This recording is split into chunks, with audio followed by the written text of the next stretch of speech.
الصلاة والسلام علیکہ یا سیدی رسول اللہ، الصلاة والسلام علیکہ یا سیدی حبیب اللہ۔ تمام محبت کرنے والوں کی خدمت میں مؤدبانہ سلام۔ تمام اسٹیج پہ ہمارے دوست احباب، سب کا بہت شکریہ اس قیمتی محفل میں تشریف لائے۔ یہاں ہال میں تقریباً یوں سمجھے کہ میں 4 جنریشنز دیکھ رہا ہوں، اور یہ وہ 4 جنریشنز ہیں جو اپنے اپنے دور میں کسی جگہ پر سرکار صاحب کے ساتھ پہنچی ہوئی۔ اس میں قدیم نام جو ہے وہ محترم عنایت صاحب کا ہے، تشریف فرمائے تھی۔ ہماری بڑی خوش نصیبی کہ وہ اس محفل میں موجود ہیں، اور ان سے مجھے ہمیشہ ہی گلہ رہتا ہے کہ وہ کبھی اسٹیج پہ آ کے بات نہیں کرتے۔ ان سے بہت کچھ سننا باقی ہے، اس وقت سب مل کے کوئی تشدد کریں گے ان پہ کہ ہم وہ بات سن سکیں، یہ ایسے قابو نہیں ہے۔ اور پھر محترم ریاض چوہدری صاحب تشریف فرمائے، یہاں پر اجازت صاحب بیٹھے ہیں، افضال صاحب بیٹھے ہیں، ڈاکٹر صاحب، ڈاکٹر عزیز صاحب بیٹھے ہیں، ویر صاحب بیٹھے ہیں۔ یہ وہ لوگ ہیں جو اس دور میں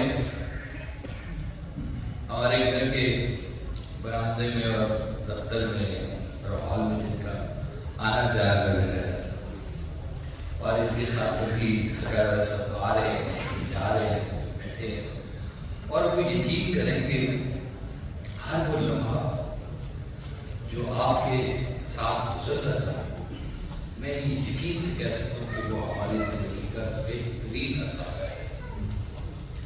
اس میں سے کوئی لمحہ ایسا نہیں تھا کہ جس لمحے میں میں کہوں کہ کوئی خاص بات نہیں ہوئی۔ خاموشی میں بھی ایک خاص بات ہو جاتی ہے۔ ہم لوگ دیکھتے ہیں کہ میں نے کچھ عرصہ بینک کی جاب کی، تو جس دن چھٹی ہوتی تھی نا، اس دن میرا سب سے پسندیدہ مشغلہ یہ ہوتا تھا، آج سونا ہے، نیند پوری کرنی ہے پورے ہفتے میں، آج کوئی جلدی نہ اٹھائے مجھے۔ یقین کریں کہ میں نے سرکار صاحب کی زندگی میں ایک دن بھی ایسا نہیں دیکھا کہ جس دن یہ ہو کہ آج سرکار صاحب آرام فرما رہے ہیں، کچھ آ کے کوئی طبیعت کی ناسازی ہو، ورنہ ہمیشہ صبح فجر سے پہلے کا آپ کا اٹھنا اور رات کتنے بجے محفل کے اختتام ہونے کوئی پتہ نہیں تھا۔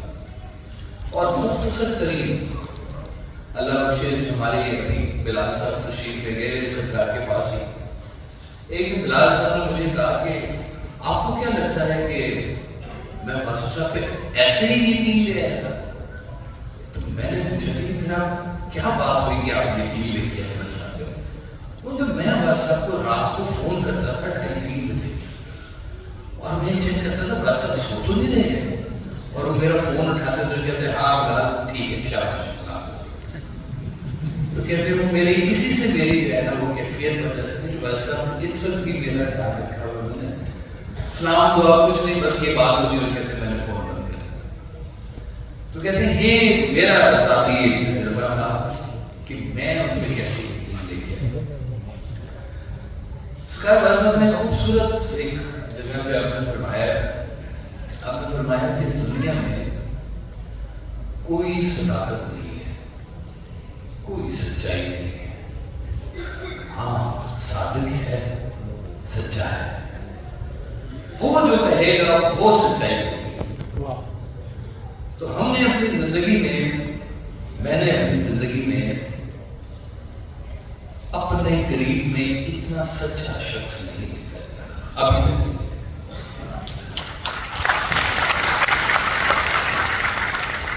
بلکہ وہ سچائی کا یہ عالم تھا کہ ہم بہن بھائی جو تھے وہ ڈرا کرتے تھے کہ یہ اگر ابو نے یہ بات کہہ دی ہے نا تو یہ ممکن نہیں ہے کہ یہ نہ ہو، یہ ہو کے رہے گی۔ یہ ہمارا فیتھ تھا۔ ہم لوگ شاید اس طرح سے کلاسوں میں نہیں بیٹھ رہے تھے، ویسے صاحب کی اس طرح سے محافل میں نہیں بیٹھ رہے تھے، ہم وہ طاقتور محفلیں اس طرح سے نہیں سن رہے تھے، لیکن ایک چھوٹی کی کہی ہوئی بات بھی ہمارے پر ایسی تھی کہ یہ بات اگر ابو نے کہہ دی نا تو یہ بات ایسے ہی ہے جیسے آپ نے کہہ دی. یہ سچائی. وہ آپ اکثر نا ایک شعر سنایا کرتے تھے کہ ندی کنارے بگلا کھڑا بولے رام رام رام. ندی کنارے بگلا کھڑا بولے رام رام رام. ایک مچھلی جو بھیجیو تو میں جانوں رام. مچھلی بولے رام سے رام رام رام. اس موزی کو ماریو تو میں جانوں رام. رام کہے دونوں سے تم دونوں جھوٹے ہو. رام سے مانگو رام کو پھر کچھ اور کہو.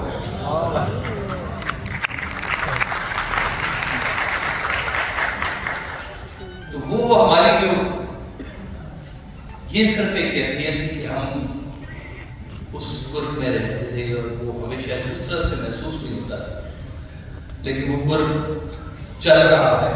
ان میں سے جو بھی کہیں نا کہ جی شاید بس صاحب کہیں چلے گئے ہیں تو کہاں چلے گئے ہیں؟ یہی ہے. یہ ایسے تو نہیں کہتے ہوئے ایویں نہیں پہ دیوے بلدے ایویں نہیں پہ چڈے ہلدے روزیاں والیاں قبراں دے وچ تیرے عشق دی سلوے. ماشاءاللہ. وہ روزوں والی قبریں ہیں نا ان میں ہے حدت. وہ ہیٹ ہے. وہ ہیٹ جو آپ کے اندر ٹرانسمٹ ہوتی ہے وہ بات ہے موجود. محترم حضرات سے بیٹھے ہیں آپ لوگ کو واقعہ سناتے ہیں کہ آپ کے یہاں تھے تو آپ نے فرمایا کہ وہ کیا شعر ہے وہ محبت کرنے والے کم نہ ہوں گے تیری محفل میں لیکن ہم نہ ہوں گے. تو آپ نے فرمایا ہم تو ہوں گے.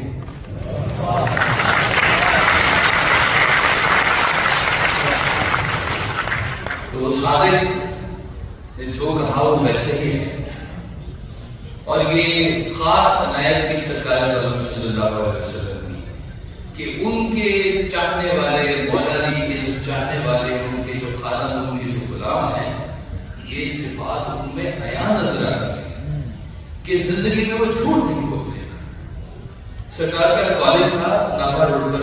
سب لوگ نے کچھ ہسٹری پڑھ رکھی ہے ساری لاہور انگلش کالج اور وہ کافی عرصہ چلتا رہا. وہاں پہ بہت دنیا فیض کیا ہوئی ہے اس کالج میں. ایک وقت آیا کہ اس کی لیز کا ٹائم تھا. اب وہ اکثر تو یہی ہوتا ہے کہ لیز ایکسٹینڈ کروا لی جاتی ہے. تو جس کے نام پہ لیز تھی نا اس میں کہا صاحب یہ چھوٹا سا ایک ہے اگر آپ یہ اس کو ایسے کہہ دیں نا تو یہ لیز میں آپ کے نام ٹرانسفر کر سکتا. چھوٹا تھا جھوٹ ہے. تو آپ نے کہا کہ پھر ہم نے وہ جگہ چھوڑ دی. ہم نے وہ جھوٹ دی اور اس پہ آپ نے بارہا فوکس کیے کہ زندگی میں چھوٹے سے جھوٹ کو بھی بلکہ اتنا آپ نے کہا کہ اس چیز کا بیان ہی مت کرو جو تمہارے پاس نہیں ہے بلکہ یہاں تک کہا کہ جو ہے اس کو بھی چھپاؤ اور جھوٹ کو چھوٹے سے چھوٹا جھوٹ بھی نہ کرو. میں ابھی محفل سے پہلے دوری فاطمہ صاحب کو بتا رہا تھا کہ بھائی صاحب نے ایک دفعہ فرمایا کہ 40 دن تم اپنے منہ سے ایک بھی جھوٹی بات تمہارے منہ سے نہ نکلے. 41 دن جب تم جھوٹ بھی بولو گے تو سچ ہو جائے گا. یہ سچ کی طاقت ہے. یہ اس کا تعلق اس سے نہیں ہے کہ دنیا میں کتنی کامیابی ہے. ہمارا تو رجوع ہی اصل یہی ہے کہ ہم نے یہاں سے وہاں کا سفر کرنا ہے. وہ توڑ کے ایتھے آئے اج سانوں وہ دیش بلائے وہ بھی ایک اڈالی سی تے اے بھی ایک اڈالی.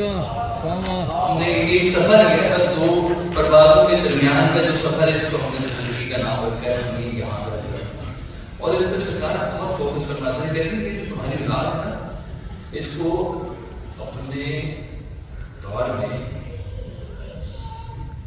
جو آج کے حادثات ہیں ان سے بچاؤ. ان کو آج کی جدید سہولیات اگر تم دے سکتے ہو تو دو. کہتے ہیں ہمارے دور میں اسی لیے ہوتا تھا آج کے بچے اسی لیے ہوتا رہتے نہیں. تو کہتے تھے ان کو یہ چیزیں پرووائڈ کرو. ان کے اور طرح کے امتحانات ہیں زندگی میں. ان کے اور طرح سے آگے مستقبل کے چیلنجز ہیں. اپنے دور میں جو جو ان کو تم فیسلٹی دے سکتے ہو وہ ان کو تم دو. بس صرف ایک مہربانی کر دو ان کے اوپر کہ ان کے اندر یہ فیتھ ڈال جاؤ, یہ ایک پکی بات ڈال جاؤ اپنے بچوں کے بیچ میں کہ یہاں سے جانے کے بعد بھی ایک زندگی ہے اور اس کا تمہیں جواب دینا ہے. یہ اگر فیتھ تم نے اپنے بچوں میں ڈال دیا تو یقین کرو ان کا ہر عمل اس بات کے تابع ہوگا اور ان کا تمام عمل ٹھیک ہونا شروع ہو جائے گا. ایک بات کے اندر مستقبل کے تمام ذاتیوں کا جو ہے وہ سجل موجود ہے.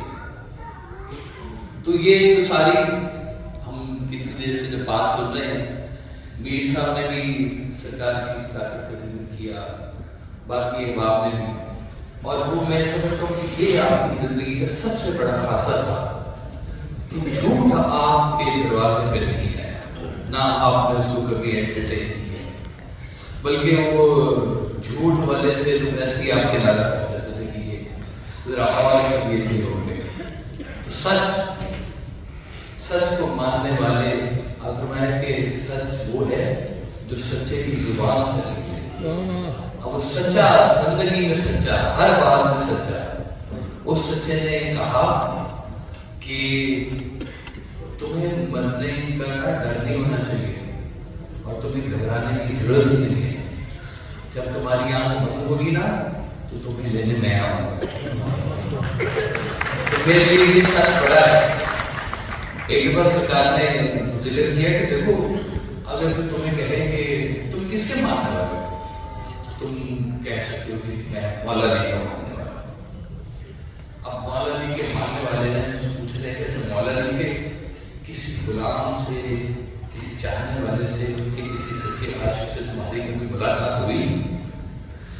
کہو کہ نہیں ہماری تو ملاقات نہیں ہوئی. تو کہیں گے تم جھوٹے ہیں, تم مولا علی سے محبت نہیں کرتے, کیونکہ یہ ممکن نہیں ہے کہ تمہیں اس دور میں مولا علی اپنے کسی بندے کے ذریعے فیض کرے. تو میں بڑا خوشی ہوں اس معاملے میں کہ اگر مجھ سے پوچھیں گے تو میں تو فٹافٹ کہہ دوں گا ان کا بیٹا اللہ تعالیٰ. میرے لگتا ہے میری بہت ساری بات کا میں آخر میں سرکار کی ایک بڑی بڑی خوبصورت لگتی ہے. وہ سمجھتے ہیں اس پورے سیمینار کی وہ ایک جان بنتی ہے. سرکار کا پنجابی کلام ہے. آپ فرماتے ہیں کہ اج کڑکا تکیاں پیار دیا, سر چک کے واجہ مار دیا, اے ادھی راتی لائیاں سن, اے حق دی گل نتار دیا, اے وچ اندھیرے رہندیاں سن, اج دنوں اکھاں مار دیا, اسا رو رو کے جو کٹے سن وہ پینڈے سب وسار دیا, اسا اپنی جند نو واریا سی, ایک اپنی جان وار بھی ایک ایک کر کے کیلے سی, بھی ایک ایک کر کے کیلے سی, ایک خبراں دین ہزار دیا, اے لڑیاں سچے موتی نے, اے دوروں چکا بھر دیا, اے سب پڑھولے پر دے من, اے سارے بھار اتار دیا, اے کن فایا کون رائیاں سن, اے کن فایا کون رائیاں سن, اے کڑکا بس دیا.